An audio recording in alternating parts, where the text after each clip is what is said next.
வெளியூர் பயணமா? ரிசர்வேஷன் கிடைக்கலையா? படிக்கட்டு ஏறி இறங்க ரொம்ப சிரமமா இருக்கா? டிராப் டாக்ஸி புக் பண்ணுங்க. ஒரு வழி கட்டணம் மட்டுமே. டிராப் டாக்ஸி, எங்கும் எப்போதும். ஸ்ரீரங்கம் எம்எல்ஏ பழனியாண்டிக்கு சொந்தமான சட்டவிரோத குவாரியை படம் பிடிக்கச் சென்ற செய்திக்குழுவினர் தாக்கப்பட்ட வழக்கின் விசாரணையை சிபிஐக்கு மாற்றக் கோரிய மனு குறித்து காவல்துறை பதிலளிக்க சென்னை உயர்நீதிமன்றம் உத்தரவிட்டுள்ளது. கரூர் மாவட்டம் குளித்தலையில் ஸ்ரீரங்கம் எம்எல்ஏ பழனியாண்டிக்கு சொந்தமான சட்டவிரோத குவாரி இயங்கி வருகிறது. அதுகுறித்து செய்தி சேகரிக்க ஜனவரி 30ஆம் தேதி தனியார் தொலைக்காட்சி செய்தியாளர் கதிரவன், ஒளிப்பதிவாளர் செபஸ்டியன் உள்ளிட்டோர் சென்றனர். செய்தியாளர் குழுவினர் படம் பிடிப்பதை அறிந்த எம்எல்ஏ பழனியாண்டி, அவரது மகன் உள்ளிட்டோர் பத்திரிகையாளர்களை கடுமையாக தாக்கி கேமரா உள்ளிட்ட உபகரணங்களை சேதப்படுத்தினர். இது தொடர்பாக குளித்தலை காவல் நிலையத்தில் புகார் அளிக்கப்பட்டது.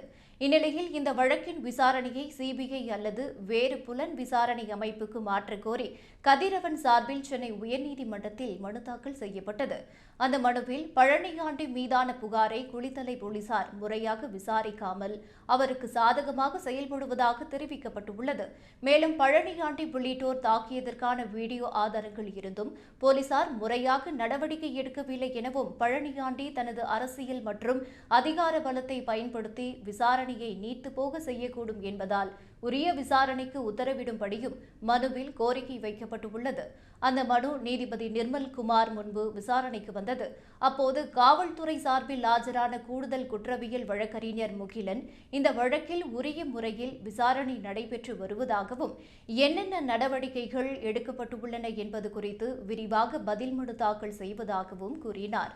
அதை ஏற்றுக்கொண்ட நீதிபதி பதில் மனு தாக்கல் செய்ய உத்தரவிட்டு வழக்கை மார்ச் 23ஆம் தேதிக்கு ஒத்திவைத்தார்.